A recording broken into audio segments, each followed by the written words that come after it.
Fa'tu bisuratin, maka datangkan bisurah dengan surat yang semisal, sederajat, yang nanti di akhirat di hadapan Allah bisa melindungi diri. Mimislihi. Nggak cukup dari itu, ditantangin sama Allah lanjutannya. Wad'u, dan panggil sama kalian syuhada akum, penolong-penolong kalian, syahidah. Jamak dari syahid, syuhada. Ini kita yang mengadakan santunan yatim, keliling ke sana kemari, nawaran di sono di sini, Facebook jempolnya, hayo kita tawarin santunan.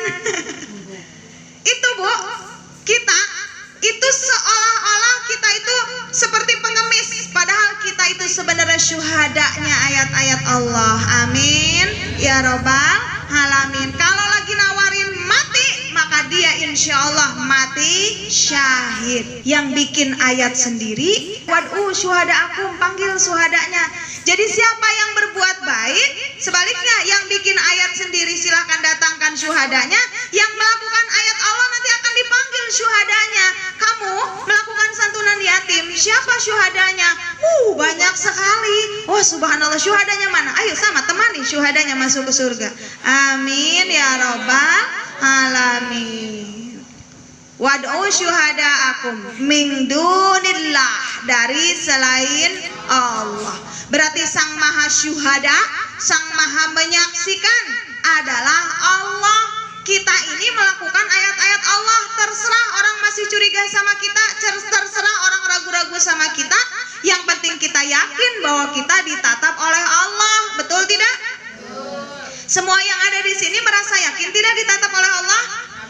Yakin, makanya berani mengeluarkan tenaga, pikiran dan juga duit, betul? Karena betul-betul ditatap, disaksikan, disyuhadai oleh Allah. Nah, yang bikin ayat selain Quran, maka mereka akan ditantangin untuk bikin lagi dan diminta dipanggil saksinya. Tidak akan ada yang bisa, Bu.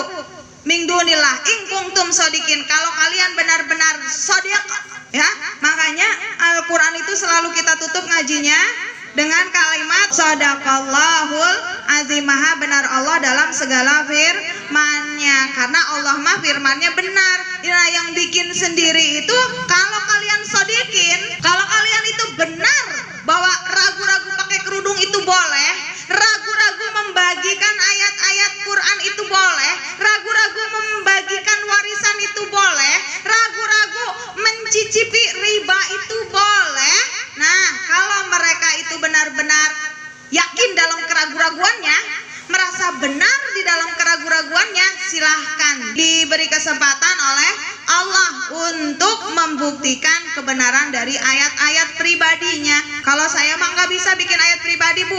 Makanya kalau ada yang konsultasi sama Bu Ismi mah, ya, yang konsultasi sama Bu Ismi mah, kalau kata Allahnya begitu ya begitu, nggak pandang tua, nggak pandang muda, nggak pandang tadinya akrab, nggak pandang tadinya ngasih duit, nggak, jangan ngasih duit sama Bu Ismi mah, takut Bu Isminya utang jasa, betul tidak? Saya nggak pernah minta, kalaupun ngendorse baju, ya saya mah sah-sah saja. Yang penting kan saya nggak ada pelang bahwa tolong belikan baju atau tolong ngadok baju, tidak ya. Kotak amal juga gratisan. Kenapa? Tidak minta apapun, karena Bu Ismi mau tegas.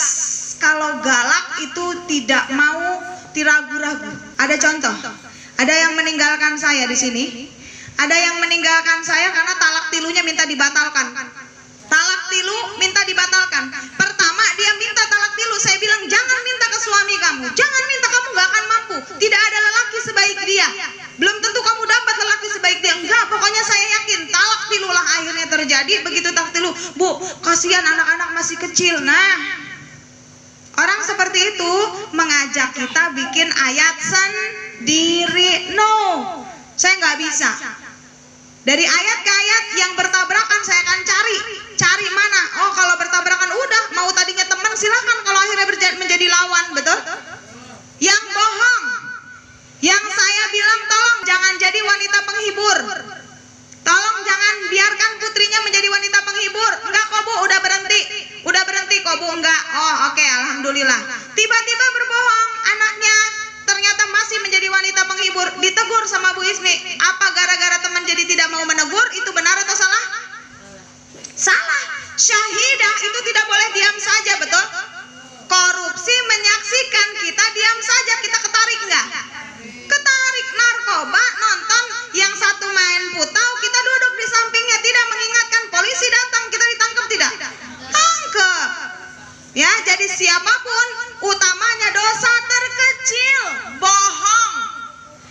Bohong kepada manusia, tanda dia itu berani menipu Allah, tanda dia berani mengingkari keberadaan Allah, maka dia berarti punya ayat sendiri. Kita yang diam aja berarti kita ngikutin ayat buatan manusia. Kalau kita ngikutin ayat buatan Allah, jangan patuhi pembohong. Kalala tuti'hu, kala jangan sekali-kali tuti'hu, kalian mematuhi pembohong. Ya Bu, itu ayat Quran apa ayat manusia?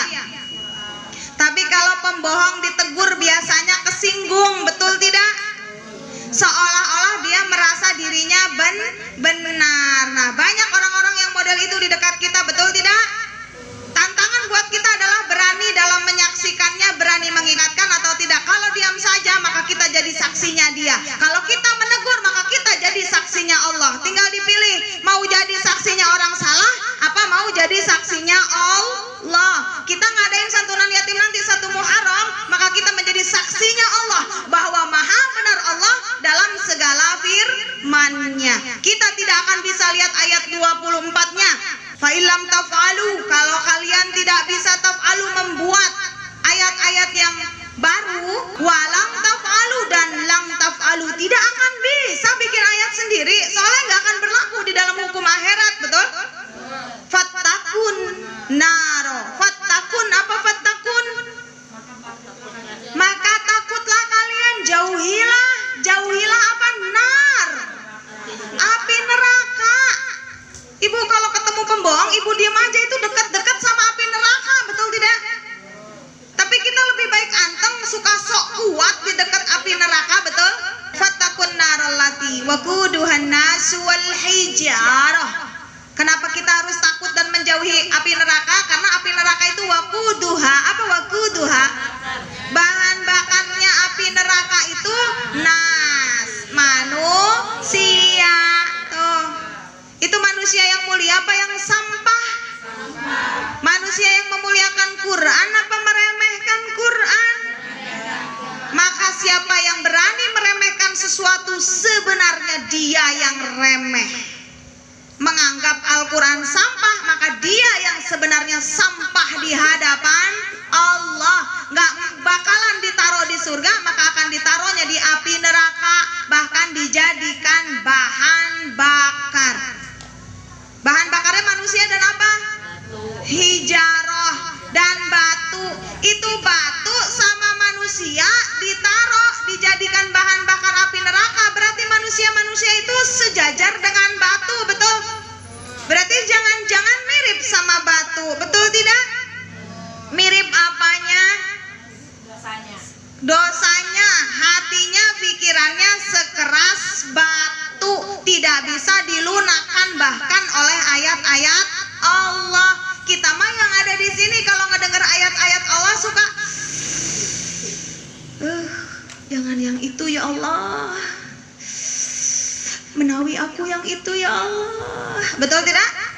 Nah, kita mah lembut, jadi nanti kalau diadu sama batu mudah-mudahan nggak pantas, jadi sama Allah teh mudah-mudahan dimuliakan di surga, amin ya robbal alamin. Karena kita mah semua sepakat dan kompak, tidak ada yang pantas membuat ayat-ayat tandingan untuk ayat-ayat Al-Quran. Tidak ada yang bisa membuat tandingan dari kebijaksanaan, kehakiman. Wal Quranil Hakim, sumpahnya Allah Quran itu benar-benar penuh dengan hikmah. Maka ucapan manusia itu cuma sampah kalau tidak dilandasi dengan firman-firman Allah. Segalak-galaknya orang kalau pegang Al-Quran maka dia terlihat berwibawa, betul tidak? Tapi kalau pakai ucapan sendiri mengikuti hawa nafsu, dia cuma kelihatan sompral, betul tidak? Mudah-mudahan kita semua menjadi orang yang lembut, dan lembutnya dinaungi oleh Al-Quran. Mudah-mudahan kalau kita tegas, tegas kita dikawal oleh Al-Quran. sehingga mudah-mudahan nanti kalau kita jalan di titian Siratal Mustaqim kita digandeng dan dilindungi, disyafaati oleh Al-Quran. Amin ya Rabbal Alamin. Itu saja dari saya, kurang dan lebihnya mohon maaf. Akhirul kalam, billahi taufik wal hidayah. Wassalamualaikum warahmatullahi wabarakatuh.